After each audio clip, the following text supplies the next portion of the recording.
नमस्कार, स्वागत है आप सभी का हिमाचल की खबरों में। मैं आपके साथ निकिता कश्यप। बुलेटिन की शुरुआत करते हैं। देश भर में आज कारगिल विजय दिवस मनाया जा रहा है। राजधानी शिमला के बचत भवन में शहीदों को याद कर सभी की आंखें नम हो गई। कार्यक्रम में हिमाचल प्रदेश सरकार में ग्रामीण विकास और पंचायती राज मंत्री अनिरुद्ध सिंह ने बतौर मुख्य अतिथि शिरकत हुए। वहीं आपको बता दें, इस दौरान कारगिल युद्ध में जीत दिलाने वाले वीरों और शहीदों के परिवारों को सम्मानित किया गया। आपको बता दें कि आज से 24 साल पहले 26 जुलाई के दिन ही भारत के वीर सैनिकों ने देश के लिए अपनी जान कुर्बान कर दी थी और पाकिस्तान घुसपैठियों और आतंकवादियों को कारगिल से खदेड़ा था। पंचायती राज एवं ग्रामीण विकास मंत्री अनिरुद्ध सिंह ने कारगिल युद्ध को अघोषित युद्ध बताते हुए कहा कि इस युद्ध में पाकिस्तान को मुंह की खानी पड़ी थी। उन्होंने बताया कि कारगिल युद्ध में शहीद होने वाले जवानों में सर्वाधिक हिमाचल प्रदेश के थे।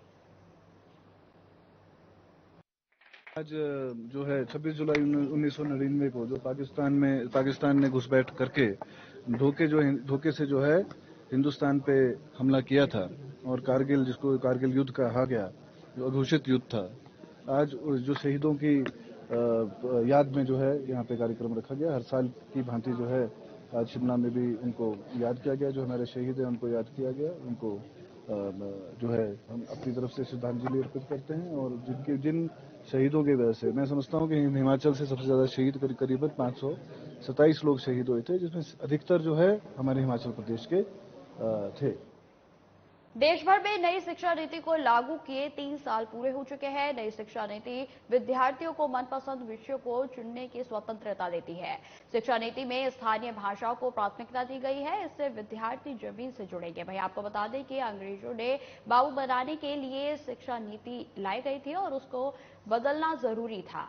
अब ये बदलाव देश में नए युग की शुरुआत है। वहीं आपको बता दें कि नई शिक्षा नीति शिक्षा के गुणवत्ता लाने के साथ साथ विद्यार्थियों को आत्मनिर्भर बनाने की बेहतर शुरुआत है। नई शिक्षा नीति के 3 साल पूरे होने पर भारतीय उच्च अध्ययन संस्थान में पत्रकार वार्ता आयोजित की गई, जिसमें नई शिक्षा को लेकर चर्चा की गई। आज हम लोगों ने और आपने ये प्रेस कॉन्फ्रेंस इसलिए ऑर्गेनाइज की है कि नेशनल एजुकेशन पॉलिसी का कैसे इवोल्यूशन पिछले 3 सालों में हुआ है। 3 साल पहले ये पॉलिसी बनी थी और हम लोग कहाँ तक सक्सीड किए हैं और हमारे IIAS का क्या उसमें योगदान और प्रतिभागिता रही है, उसके विषय में हम लोगों ने बहुत विस्तार से। शिमला में बीजेपी प्रवक्ता महेंद्र धर्मानी ने कहा कि हिमाचल प्रदेश की सुक्खू सरकार और संगठन के भीतर भारी अंतर्कलह और तालमेल की कमी स्पष्ट रूप से दिखाई दे रही है, जिसका खामियाजा हिमाचल प्रदेश की जनता को भुगतना पड़ रहा है। धर्मानी ने यह भी कहा कि कांग्रेस सरकार के युवा मंत्री विक्रमादित्य सिंह लगातार अपने बयानों से यू टर्न ले रहे हैं। पहले वह बड़े मुद्दों के ऊपर सरकार को लपेटते हैं और उसके बाद वह कांग्रेस के युवा नेता पर दबाव बनता है तो वह अपने बयान से यू टर्न लेने पर मजबूर हो जाते हैं। वहीं आपको बता दें कि सरकार के युवा मंत्री ने भी माना है कि सरकार में अफसरों के बीच तालमेल की कमी है, जो कि स्पष्ट है और इसके बारे में हिमाचल प्रदेश के कृषि मंत्री ने भी बयान दिया है कि तालमेल के बगैर सरकार नहीं चल सकती। आज प्रदेश में कांग्रेस सरकार और संगठन के बीच में जिस प्रकार से अंतर्कलह मची हुई है, उसके कारण प्रदेश की जनता निराश और हताश है। प्रदेश का विकास अवरुद्ध हो गया है, रुक गया है। जिस आशा के साथ प्रदेश की जनता ने कांग्रेस को सत्ता सौंपी थी, उसके अनुरूप सरकार काम नहीं कर रही है और सरकार और संगठन के बीच में जो द्वंद्व चल रहा है, उसके कारण तरह तरह की भ्रांतियां आज जनता के मन में है। हिमाचल प्रदेश कांग्रेस की प्रदेश अध्यक्षा प्रतिभा सिंह ने सरकार के ऊपर जो प्रश्न खड़े किए हैं, इसके साथ साथ प्रदेश सरकार के मंत्री PWD मंत्री ने जो प्रश्न खड़े किए हैं, उनके बारे में सरकार को स्पष्टीकरण देना चाहिए। नेता प्रतिपक्ष जयराम ठाकुर ने बाढ़ प्रभावित थुनांग क्षेत्र का दौरा कर पीड़ित परिवारों से मुलाकात की। वहीं आपको बता दें कि पीड़ित परिवारों ने नेता प्रतिपक्ष से मिलकर अपनी समस्याएं बताई। नेता प्रतिपक्ष ने इस मुलाकात में थुनांग के लोगों से मिलकर आपदा से निपटने के विषय पर भी चर्चा की और लोगों से सुझाव भी लिए। इस मौके पर सभी लोगों ने भविष्य के लिए कई सुझाव दिए, जिससे भविष्य में इस प्रकार की घटनाएं घटित न हो पाए। इसके लिए स्थानीय लोगों ने नाले के चैनलाइजेशन का भी प्रस्ताव दिया। नेता प्रतिपक्ष ने इसे अपने विधायक प्राथमिकता के काम के रूप में प्रस्तावित करने का भरोसा दिया और इस मसले को केंद्र और राज्य सरकार के सामने उठाने की भी बात कही। सारी चीजें इनकी जमीन हिल जाएगी, मैं कह रहा हूं इस बात। मेहरबानी करके वो हमारा मार्गदर्शन न करें। हमें मालूम है उनकी मलकियत क्या है और उनकी सारी चीजों की जानकारी हमारे पास है। और मैं इस आरोप पे यहां भी ये भी लगा रहा हूं, गाड़ियां स्लीपर की भर करके पंडोल में एक घर बनाने के लिए जा रही है। लेकिन ये सारी बातें निकलेगी और तो बहुत दूर तक जाएगी ये बात। इस वक्त घटना घटी है, इस वक्त दुख हुआ है कि त्रासदी है, इसमें हम राजनीति नहीं करें, हम कुछ और चीज वो करें। बहुत सारी बातें थी, हम जब मुख्यमंत्री मैं बहुत कुछ कर सकता था, लेकिन उसके बावजूद बतौर मुख्यमंत्री मैंने कहा कि हमको कभी भी राजनीतिक भाव के साथ नहीं काम करना चाहिए, आंखें बंद कर दी। और आज वो लोग हमको इन सारी बातों को ये समझाने की कोशिश कर रहे हैं और उनकी भाषा शैली देखिए उन लोगों की। कारगिल विजय दिवस के मौके पर धर्मशाला के शहीद स्मारक में भारत पाकिस्तान कारगिल युद्ध में विजय दिलाने वाले देश के वीर सूरमाओं को याद किया गया। वीरभूमि हिमाचल के एकमात्र शहीद स्मारक धर्मशाला में देश के लिए लड़ाई लड़ते हुए शहीद हुए सभी 527 शहीदों सहित हिमाचल के 52 वीरों को भी श्रद्धा सुमन अर्पित किया गया। वहीं आपको बता दें कि विजय दिवस पर ब्रिगेडियर केवाईपी सिंह संब्याल ने शिरकत करते हुए शहीदों को श्रद्धांजलि दी। साथ ही अमर ज्योति भी प्रज्वलित की गई। इस मौके पर जिला प्रशासन और पुलिस प्रशासन के अधिकारियों सहित अन्य भूतपूर्व सैनिकों और सैनिकों के परिवारों ने सच्ची श्रद्धांजलि अर्पित की। आपको बता दें कि कारगिल युद्ध में हिमाचल के 52 जवानों ने जीवन का बलिदान दिया था। 2 महीने तक से भी अधिक चलने वाले इस कारगिल युद्ध में भारतीय सेना ने अपने प्राणों की आहुतियां देकर दुश्मनों को देश की सीमा से खदेड़कर ऑपरेशन विजय को सफल बनाया था। लोहा लेते हुए भारत को एक स्वर्णिम जीत दिलवाई। हम उनके प्रति आभार व्यक्त करते हैं और साथ ही उन परिवारों के प्रति भी आभार व्यक्त करते हैं जिन्होंने अपने सपूत देश की सेवा में कुर्बान किए हैं। मैं आशा करता हूं कि ये जो हम कारगिल विजय दिवस मना रहे हैं, ये हमारी आने वाली जो पीढ़ियां हैं इनको भी इस बात के लिए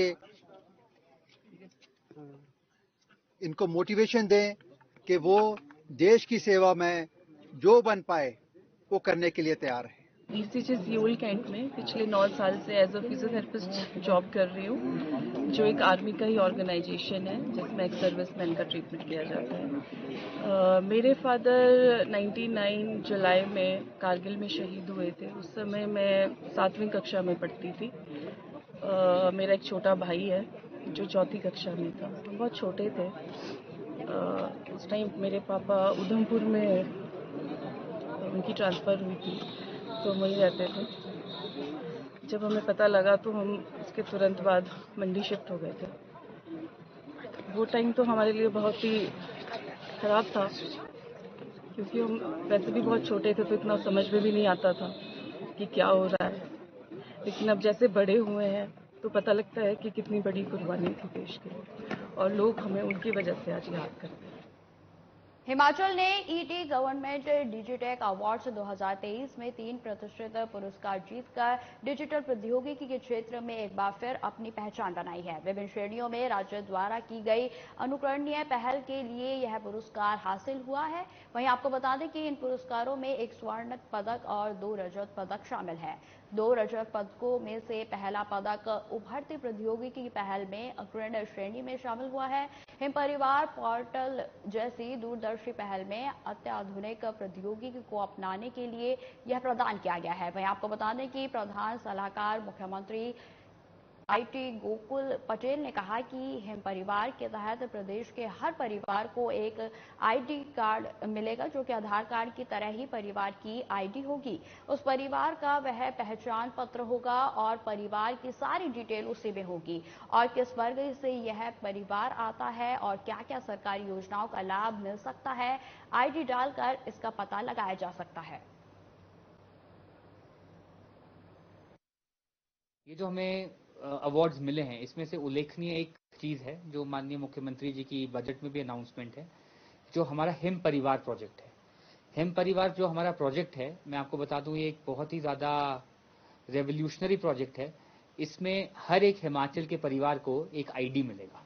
जैसे आप सबके पास आधार नंबर है, वैसे ही हर एक हिमाचली को एक हिम परिवार आईडी दिया जाएगा और उस परिवार का वो आईडी होगा, परिवार पहचान पत्र होगा और उसी पहचान पत्र में उसी परिवार की सारी हमारी जो है वो डिटेल्स होंगी कि वो किस वर्ग से परिवार आता है, उसको क्या क्या सरकारी स्कीमों का लाभ मिल सकता है, तो वो आईडी डालकर वो पता लग जाएगा। और ये बहुत ही जल्दी इसमें जो कार्य है वो किया जा रहा है माननीय मुख्यमंत्री की देखरेख में।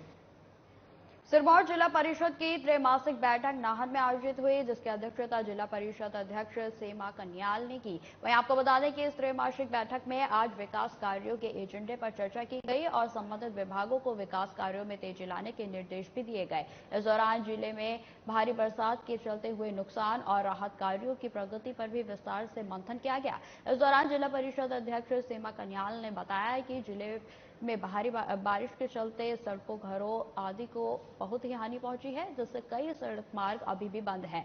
वहीं जिला परिषद अध्यक्ष ने कार्यों में तेजी लाने के निर्देश दिए और लोगों से सतर्क रहने की अपील की। जिला सिरमौर की बात करें तो करोड़ों का नुकसान जो है जिला सिरमौर में हुआ है। अगर हम सड़कों की बात करें तो सड़कें जो है बंद पड़ी हुई है और आईपीएच की अगर कई स्कीमें जो है, अगर लिफ्ट स्कीम की बात करें तो वो बंद पड़ी है और अदरवाइज भी कनेक्टिविटी जो है बंद पड़ी हुई है लोगों के लिए। तो इस तरह के नुकसान जो हुए हैं हमारे जिले में हुए हैं, उसके रिगार्डिंग भी हमने जो है लोग अधिकारियों से बात करी है कि जायजा लिया है कि कितना नुकसान जो है हमारे जिला सिरमौर में हुआ है। अगर हम नुकसान की बात करें तो इंडिविजुअली बेस पे भी लोगों का काफी नुकसान हुआ है। मैं अधिकारियों से भी कहना चाहूंगी सभी विभागों के लिए कि वो अलर्ट रहे कि भारी बारिश के कारण जो है आगे कोई नुकसान ना हो, और ऐसा नहीं है, सभी विभाग कार्य कर भी रहे हैं और मुझे ऐसा लगता है कि आगे भी अच्छा कार्य करेंगे। अब खबर धर्मशाला से है, जहां मजग्राम लदबाड़ा के ग्रामीणों ने महिला प्रधान पर उनके पंचायत में पिछले 1.5 साल के विकास नहीं होने का आरोप लगाया है। इसी को लेकर ग्रामीणों ने डीसी को ज्ञापन सौंपकर महिला प्रधान के खिलाफ कार्रवाई की मांग की है। वहीं आपको बता दें कि ग्रामीणों का आरोप है कि बार बार शिकायत करने के बाद भी उनकी मांगों को अनदेखा किया जा रहा है और महिला प्रधान के खिलाफ कोई कार्रवाई नहीं की जा रही है। ग्रामीणों ने बताया कि महिला प्रधान द्वारा कार्य के लिए आए सीमेंट के गोदाम में ताला लगा दिया है, जिससे 73 सीमेंट के बैग जमकर पत्थर बन चुके हैं। वहीं आपको बता दें कि पंचायत के उपप्रधान युवराज चड्डा ने कहा कि डीसी कांगड़ा ने उन्हें 2 बार नोटिस भी दिया, जिसकी अवधि 15 दिनों की थी, लेकिन आज तक कोई कार्रवाई नहीं हो सकी है। वहीं डीसी ने उन्हें आश्वासन दिया है कि 15 दिन के भीतर इस मामले पर कार्रवाई सुनिश्चित की जाएगी। 1 साल से चल रही है। हमने कई बार डीसी महोदय को, डीपीओ को, वीडीओ को अलग अलग शिकायतें की। उसकी अब छानबीन हो गई है। छानबीन के बाद डीसी कांगड़ा ने उन्हें 100 को नोटिस दिया है। नोटिस का जो पीरियड है वो 15 जून तक दिया था। आज 25 जुलाई हो गई है। 25 जुलाई तक कोई कार्रवाई नहीं हुई है। विषय हमारा ये है, 1.5 साल से हमारी पंचायत में कोई भी कार्य नहीं हुआ है। पंचायत में कम से कम 900 बोरी सीमेंट की जो है एचपी सिविल सप्लाई शॉप पर में पड़ी हुई है। आरोप पत्र में हमने लिखा था भी जो इसने सीमेंट का गोदाम था उसके ऊपर ताले पे ताला चाबी लगाई थी। उसके कारण उन्होंने माना है, आरोप सिद्ध हुआ है कि 73 बैग सीमेंट जो है वो सेट हो गए हैं। फिलहाल इस बुलेटिन में इतना ही। खबरों की और भी जानकारी के लिए बने रहे हमारे साथ। नमस्कार।